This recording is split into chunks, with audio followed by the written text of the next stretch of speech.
ஒரு சிறிய ஆலயத்தை கற்பனை செய்து பாருங்கள். அது ஒரு பெரிய பேராலயம் அல்ல. உயரமான கோபுரங்களோ பிரம்மாண்டமான கட்டிடக்கலையோ அதற்கு இல்லை. ஆனால் உலகின் பல நாடுகளுக்கு ஒரு ஆன்மீக இயக்கத்தை அனுப்பிய இடம் அதுதான். லட்சக்கணக்கான மக்களின் வாழ்க்கையை மாற்றிய இறையருள் அந்த சிறிய ஆலயத்திலிருந்து புறப்பட்டது. எப்படி? ஏன் உலகின் பல நாடுகளிலிருந்து ஆயிரக்கணக்கான மக்கள் இந்த சிறிய சிற்றாலயத்தை நாடி வருகின்றனர்? அந்த இரகசியத்தை இன்று நாம் ஒன்றாக கண்டறிய போகிறோம். அன்பானவர்களே, திருவிவிலியத்தை நாம் வாசிக்கும் போது ஒரு அழகான உண்மையை காண்கின்றோம். மனித வரலாற்றில் சில இடங்களை கடவுள் தமது அருளை வெளிப்படுத்துவதற்காக தேர்ந்தெடுத்துள்ளார். சீனாய் மலை, அங்கே மோசேயிடம் இறைவன் பேசினார். பெத்லகேம், இயேசு மனிதராக பிறந்தார். எருசலேம் ஆலயம், தலைமுறைகள் கடவுளை சந்தித்த இடம். இந்த இடங்கள் பெரிதாக இருந்ததாலேயோ அழகாக இருந்ததாலோ அவை புனிதமானதாக மாற்றப்படவில்லை. இறைவன் அங்கே செயல்பட்டதால் அவை புனிதமானவை ஆனது. அதே உண்மையை நாம் ஷுவன்ஸ்டாட் திருத்தலத்திலும் காண்கின்றோம். இந்த திருத்தலம் அதன் கட்டிட அழகுக்காக உலகப் புகழ் பெறவில்லை.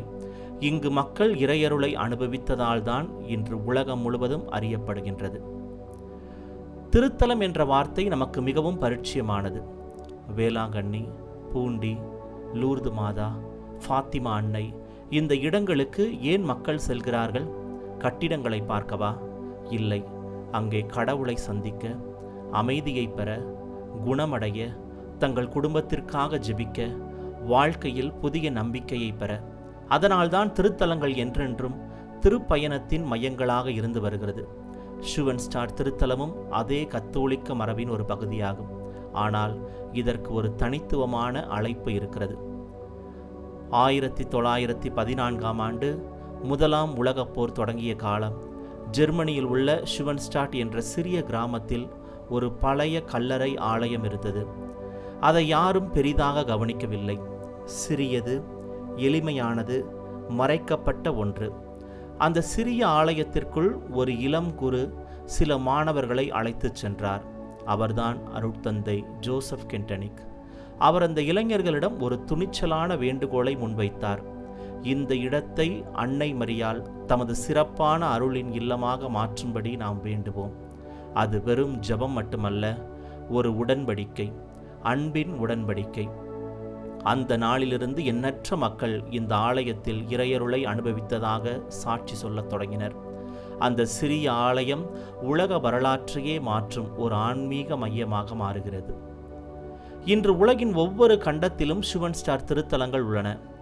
Germany, India, Chile, America, Australia, தென்னாப்பிரிக்கா, பிரேசில், இன்னும் பல நாடுகள். இன்று உலகம் முழுவதும் 200க்கும் மேற்பட்ட ஷுவன்ஸ்டாட் திருத்தலங்கள் உள்ளன. ஆச்சரியமான விஷயம் என்ன தெரியுமா? அனைத்து திருத்தலங்களும் ஜெர்மனியில் முதல் திருத்தலத்தின் வடிவமைப்பிலேயே கட்டப்பட்டுள்ளன. ஏன்? உலகின் எந்த நாட்டில் இருந்தாலும் ஒவ்வொரு திருப்பயணியும் தாங்கள் ஒரே ஆன்மீக குடும்பத்தை சேர்ந்தவர்கள் என்பதை உணர வேண்டும் என்பதற்காக. இது உண்மையில் உலகளாவிய திரு அவையின் அழகான ஒரு அடையாளமாகும். சிலர் கேட்பார்கள், இந்த ஆலயத்திற்கு ஏன் இவ்வளவு முக்கியத்துவம்? கத்தோலிக்க திரு அவை ஒருபோதும் கட்டிடங்களுக்கு அற்புத சக்தி இருக்கிறது என்று சொல்லவில்லை. ஏனெனில் இறையருளை ஏற்றுக்கொள்ள மனிதர்கள் தங்களை திறந்து வைக்கும் ஒரு இடமாகவே அந்த கட்டிடங்களை பார்த்தார்கள். இங்கே பலர் அமைதியை பெறுகின்றனர். உடைந்த குடும்பங்கள் ஒன்றாகின்றன. இளைஞர்கள் தங்கள் வாழ்க்கையின் நோக்கத்தை கண்டுபிடிக்கிறார்கள். குருக்கள் தங்கள் அழைப்பை புதுப்பித்துக் கொள்கிறார்கள். நம்பிக்கை இழந்தவர்கள் புதிய நம்பிக்கையுடன் திரும்பி செல்கிறார்கள். அதனால்தான் ஷுவன்ஸ்டாட் இந்த ஆலயத்தை அருளின் திருத்தலம் என்று அழைக்கிறது. எதற்காக மரியாள்? இன்னொரு கேள்வி. ஏன் எல்லாமே அன்னை மரியாளை சுற்றியே இருக்கிறது? பதில் மிகவும் எளிமையானது. மரியாள் ஒருபோதும் மக்களை தம்மிடம் வைத்துக் கொள்வதில்லை. எப்போதும் இயேசுவிடம் அவள் அழைத்துச் செல்கிறாள். கானாவூர் திருமணத்தில் அவர் சொன்ன ஒரே அறிவுரை என்ன? அவர் உங்களுக்கு சொல்வதையெல்லாம் செய்யுங்கள்.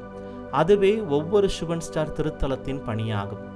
மரியாள் இங்கே மக்களை தம்மிடம் அழைக்கவில்லை, இயேசுவிடம் அழைத்துச் செல்கிறார். அவர்களின் இதயங்களை மாற்றுகிறார். அவர்களை திருத்தூதர்களாக உருவாக்குகிறார். அருட்தந்தை ஜோசப் கென்ட்ரனிக் அடிக்கடி சொல்லுவார், ஷுவன்ஸ்டார்ட் திருத்தலம் ஒரு கட்டிடம் அல்ல, அது ஒரு வீடு, ஒரு பள்ளி. அது மனிதர்களை புனிதர்களாக உருவாக்கும் ஒரு பணிமனை. அங்கே மனிதர்கள் மெதுவாக மாறுகிறார்கள், கடவுளை நம்ப கற்றுக்கொள்கிறார்கள், மற்றவர்களுக்காக வாழ கற்றுக்கொள்கிறார்கள், அன்பு செய்ய கற்றுக்கொள்கிறார்கள், உலகத்தை மாற்றுவதற்கு முன் தங்கள் இதயத்தை மாற்றிக்கொள்கிறார்கள். அதுவே இந்த திருத்தலத்தின் மிகப்பெரிய அதிசயம். உங்களுக்கான அழைப்பு. ஒருவேளை நீங்கள் இதுவரை ஷுவன்ஸ்டார்ட் பற்றி கேள்விப்பட்டிருக்கவே இல்லாமல் இருந்திருக்கலாம், அல்லது பல ஆண்டுகளாக இந்த இயக்கத்தில் வாழ்ந்து கொண்டிருக்கலாம். எதுவாக இருந்தாலும் இந்த திருத்தலம் அனைவரையும் வரவேற்கிறது. இங்கே யாரும் அந்நியர்கள் அல்ல, ஒவ்வொருவரும் அன்னையின் பிள்ளைகள். ஒரு நாள் நீங்கள் இந்த திருத்தலத்திற்கு வருவீர்கள் என நாங்கள் நம்புகிறோம். அங்கே அமைதியாக அமர்ந்து ஜெபியுங்கள், உங்கள் குடும்பத்தை அன்னையிடம் ஒப்படையுங்கள், உங்கள் கனவுகளையும் கவலைகளையும் அவரிடம் சொல்லுங்கள். அப்போது ஏன் உலகம் முழுவதும் லட்சக்கணக்கான மக்கள் இந்த சிறிய ஆலயத்தை தங்கள் ஆன்மீக இல்லமாக கருதுகிறார்கள் என்பதை நீங்களே அனுபவிப்பீர்கள்.